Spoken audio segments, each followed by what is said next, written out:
So guys welcome back to my YouTube channel. ಇವತ್ತಿನ video ಬಂದುಬಿಟ್ಟು ಇನ್ಸ್ಟಾಗ್ರಾಮಲ್ಲಿ ಸ್ಟೋರಿನ ಹೈಡ್ ಯಾವ ರೀತಿ ಮಾಡಬೇಕಂತ ತೋರಿಸ್ತಾ ಇದ್ದೀನಿ. ಮೊದಲನೇದಾಗಿ ನೀವು ಇನ್ಸ್ಟಾಗ್ರಾಮ್ನ ಓಪನ್ ಮಾಡ್ಕೊಳ್ಳಿ. ಅದಾದಮೇಲೆ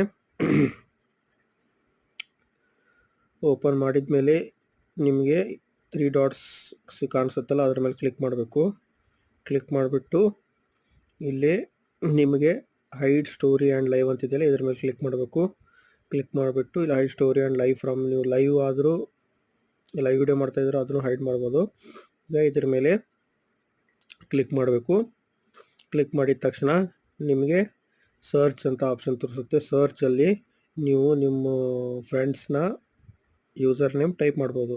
ನಾನು ಇವಾಗ ಗೌತಮಿ ಅಂತ ಟೈಪ್ ಮಾಡ್ತಾಯಿದ್ದೀನಿ.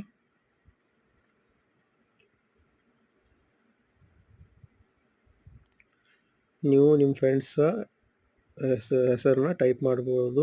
ಟೈಪ್ ಮಾಡಿಬಿಟ್ಟು ಅವ್ರನ್ನ ಈಗ ಸೆಲೆಕ್ಟ್ ಮಾಡಬೇಕು. ಆಯ್ತು, ಗೌತಮಿ ತಳ್ಳೂರು ಅಂತ ಇದೆಯಲ್ಲ, ಇದನ್ನು ಸೆಲೆಕ್ಟ್ ಮಾಡಿಬಿಟ್ಟು ಡನ್ ಅಂತೀನಿ. ಡನ್ ಅಂದರೆ ಅವರು ಹೈಡಲ್ಲಿ ಕುಂದಿರ್ತಾರೆ. ನೀವು ಯಾವುದೇ ರೀತಿ ಸ್ಟೋರಿ ಲೈವ್ ಯಾವ್ದು ಬಂದರೂ ಅವ್ರಿಗೆ ನಮ್ಮ ಸ್ಟೋರಿ ಮತ್ತು ಲೈವ್ ಕಾಣಿಸೋದಿಲ್ಲ. ಇದೇ ರೀತಿ ಹೈಡ್ ಮಾಡ್ಬೋದು. Thank you friends.